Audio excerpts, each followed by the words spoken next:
Hi, my name is Aaron Linsdau. I'm a polar explorer and motivational speaker. Today we're going to talk about layoffs. How to properly look at the amazing job you do have.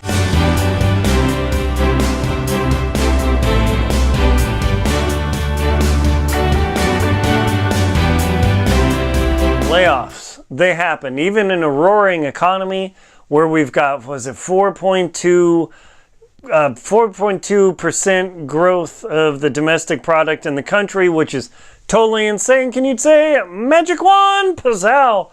Awesome. But I just heard about the company Gymboree. They've been around a long time, decades and decades. But all of a sudden they sent out a notice to their shareholders, to their employees.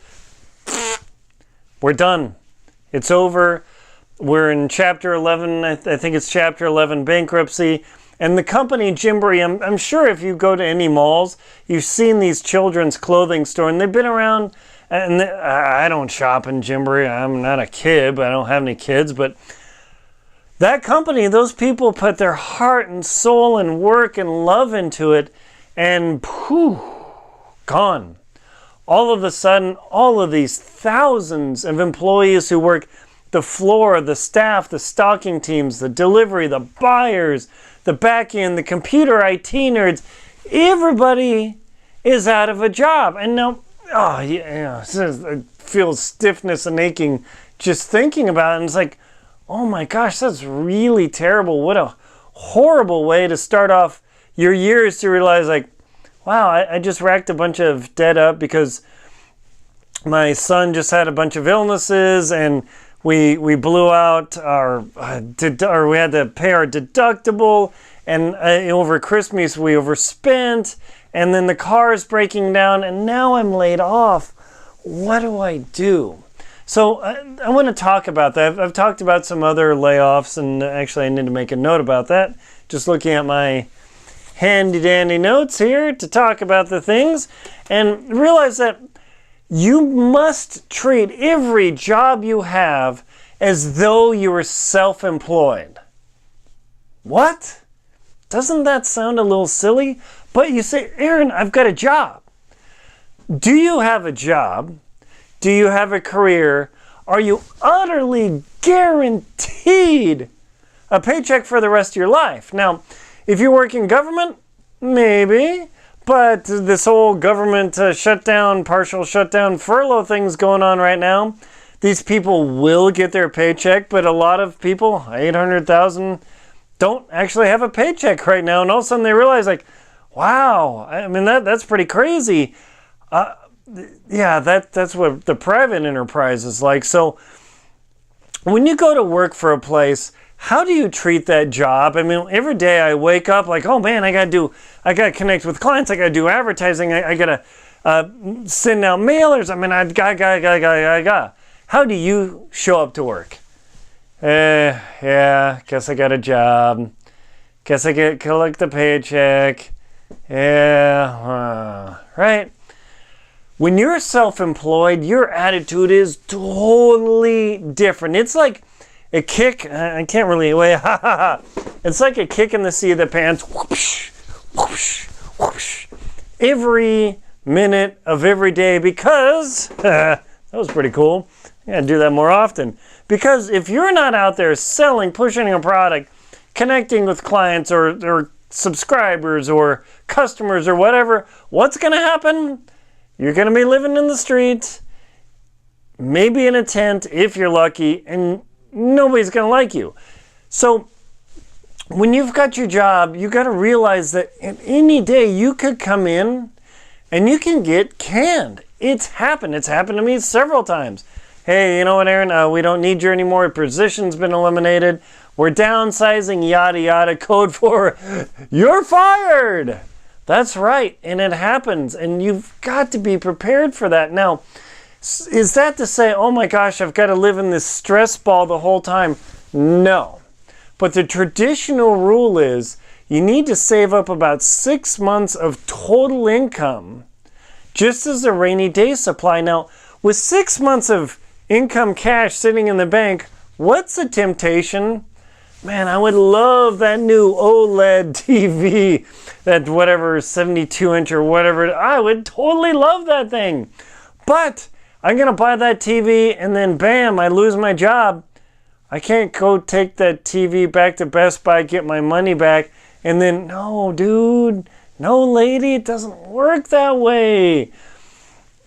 So this concept of perceiving yourself as fully self-employed all the time, it completely changes your attitude. It completely changes, I would say, your frustration tolerance, because you know you're always living on the edge. Because at least according to the Department of Labor statistics, a huge chunk of Americans literally live paycheck to paycheck to paycheck, especially if you're paying for health care and you've got $1,000 or $2,000 a month and a 10 grand deductible. It's a joke. I mean, you got to realize, like, if you have some big old medical problem and all of a sudden you got to chunk out up to $20,000 in a year before you get health care. One, do you have $20,000 in the bank?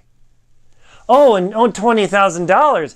Let's just say 10 grand. Okay, do you have 10 grand in the bank in cash after taxes? Oh, wait, you're going to be out of work for 6 months because you just got laid off.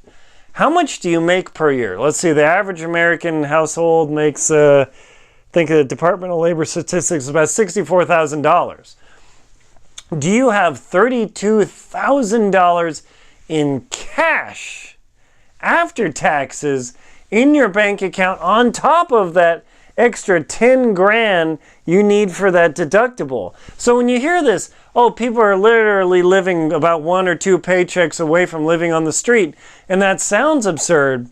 Yeah, you lose your job right now, it's great, and the economy generally isn't a problem to get a job somewhere. Even if you got to work at fast food, you can at least get some income going, or work at a retail establishment or whatever, which is not easy. Trust me, I've done that. Oh, but do you have, so at 32, do you have $42,000 cashed up when you can't find a job and you have some serious health problem, or one of your family members does?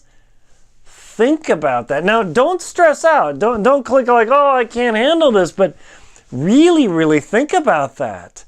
If you lost your job and it took you 6 months to find new work in your career field, and you had a health problem on top of that, and you're making, let's say $65,000 a year as a household, and your spouse is out of work too, or taking care of the kids, Mr. Mom, Miss Mom, whatever, all of a sudden, like, whoa, we're in trouble. The bank doesn't care about your problems.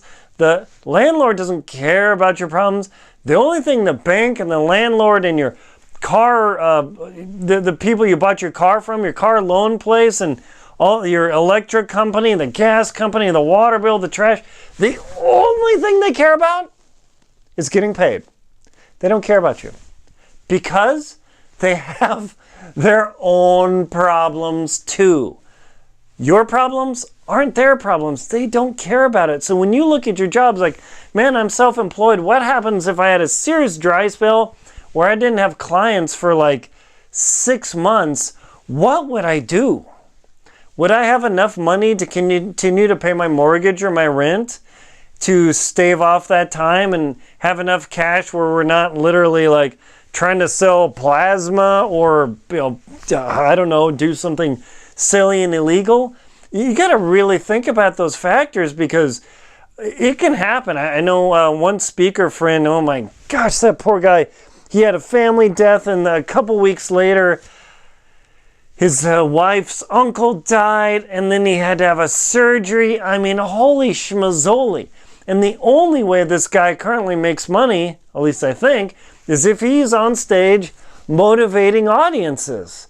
So all of a sudden he's having these terrible life events, and then he's distracted from his business, so he's having difficulty with that. And then, oh my gosh, I'm running up this program and I've already got these commitments. Do you get the idea? You got to realize that you are truly self-employed, and if you look at your job that way, it's completely different. Plus, if you go to work and you say, I hate my job, I hate this, I hate that, why are you there? Are you just collecting a paycheck? Are you just doing it because you got to do it and you're going to look back and hate your life? Trust me, you don't want to be there. You got to look at this as, hey, I'm self-employed. I need to plan for the future. That rainy day is coming. Does anyone remember the .com/.bomb bubble in 2000? Whoo! Yeah, my 401k remembers that.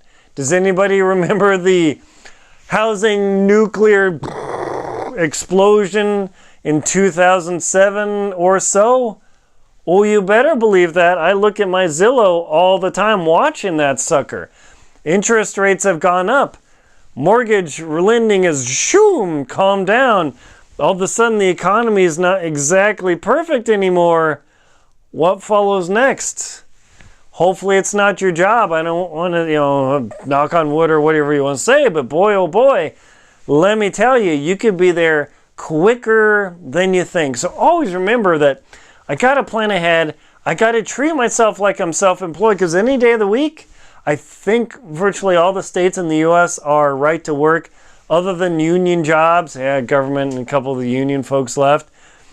For the rest of us schmucks, 100 plus whatever million, you're self-employed. And just remember, any day you could be on that street. You got to be prepared for yourself, your loved ones, your family, your kid, your responsibilities.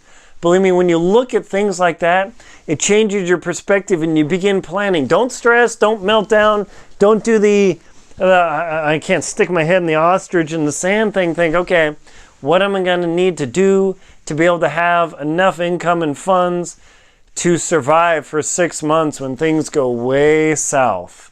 That's a question you need to ask so you're prepared when the next one happens, because trust me, it will come one day. It's not Chicken Little. The American economy is boom, bust, boom, bust, boom, all the time. It's a truth. My name is Aaron Linsdau. I'm a polar explorer and motivational speaker. Please comment on my video, subscribe to my channel, support me on Venmo, PayPal, and Patreon. Thank you very much for watching.